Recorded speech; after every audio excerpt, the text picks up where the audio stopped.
माँ जे तार होची संतान तुम्हें जदि तार सेवा शुश्रूषा करी ताकू निजर संतुष्ट करई पारिबो सेबारे वे तो तार कृपा हेले तुम्हें संतान टे पाई पारिबो मु भाबु सर आ गुटे उपाय करथिले राजा रानी एते कष्ट करि न थांती कोन एति मोर पिल्ला हेलानी ता मां कहला जदि मो तो देखु एते वर्ष बाहाला पिल्ला हो ना अच्छा जदि आज तमे मते पिल्ला न दबो तुमको मु छाड़ी भी मु डाइवोर्स करके मो बाप को चली अच्छा मु कोन कली चलाक्षा लोक मु कहली आज तोर पिल्ला दरकार केते पिल्ला दरकार ना मोर पिल्ला दरकार आजी ता मां को गाड़ी पछकरे बसैली शहे शहरे चलेगी नुआ पटना रे पहुंची अच्छा दुकान खोला थिला 150 फोपाली दुकान ऊपर अच्छा से बस्ते पिला बाहि नेला ता मां धर के खेलो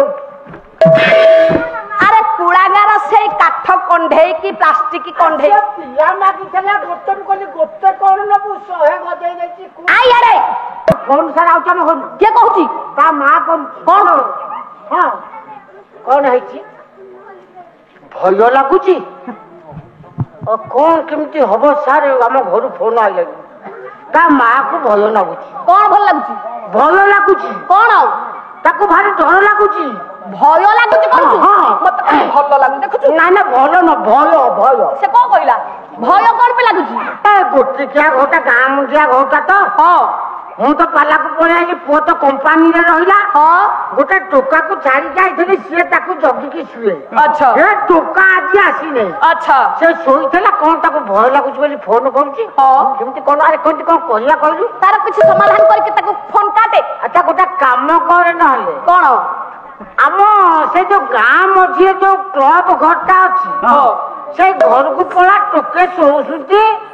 गंथा तले ताको भितरे पसिजा राती पाऊ देखिया केंदे कोन स्त्री को डर लागुची एकेना मुंडे घर बोली गां कोठ घरे पिल्ला सोइछंती तार भितरे तू बस आ आजिया अपदार्थ निल्लठ कुलांगार बसुनु कहूची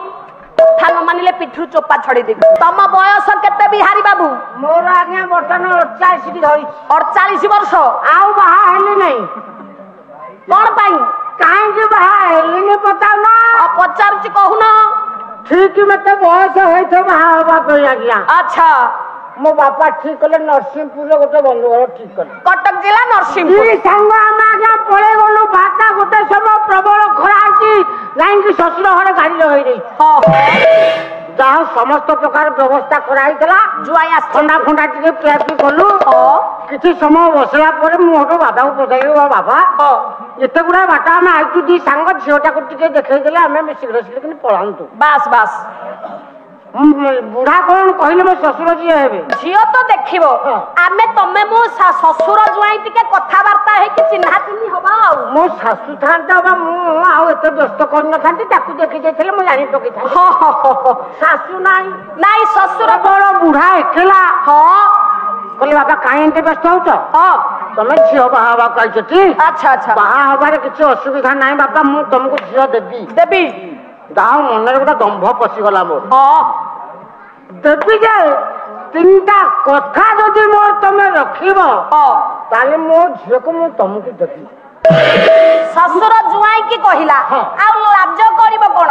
जते बेले झियो देई की पुओ पाइबो तनु खोला खोली कथा हे जिबा भलो मु कहली बाबा कोन तीनटा कथा मते प्रबल भय आज्ञा लागुते कहून नुआ नुआ की जाईची हां हां कहले बाबा देखो मो झियो गोबर गोटेइबो नाही जदि मो झियो को तमे बाहा हबो मन करिचो आज काली झियो सटेज हे गलानी तेनु करी जदि झियो मु तुमको देबी मु भारी अली अलदरे पालिछि से तुमको बाहा हबो तमे ताकू गोबर गोटेइबा को दबनी मु कहली बाबा मोर लोक अछंती व्यस्त हो ना मोर लोक अछंती बुढ़ा भारी खुशी हे गला अच्छा अच्छा बाबा भाबिले ये बड़ लोकिया हे थबो सेकंड कथा जते बेले बदलले बाबा मो झियो रोसई करबोनी ई बोपा आ छुआ झियोटा गोटिए बोली झियो रोसई वास सिकेनी आगुरु बात परिष्कार मु कहली बाबा तमे व्यस्त हबा दरकार नै मोर भी लोक अछंती रोसई कर अच्छा आ एड़े बड़ स्वाधीन जते बेले बुढ़ा कोलाटा गोटे थिला घर पिला है आ बड़ लोकियाटा गोटे बड़ लोकिया पिला है छबो बड़ रोगिया से पिला गोटे हेतबो बड़ लोकिया तृतीय कथा मते पचारला बुढ़ा हाँ भारी कष्ट बोला बापा हाँ मो झील को बाहा हबारे किसी कथा नहीं हाँ किंतु मो झील पिला जन्म करिबोनी ता मां मोरु मु तो दीटा कथा कहि देछि मोर लोक अछथि ओहो बुढ़ा भारी खुशी अछि एटा को मध्य से या कहि देली आ मु कहली बापा मोर लोक अछथि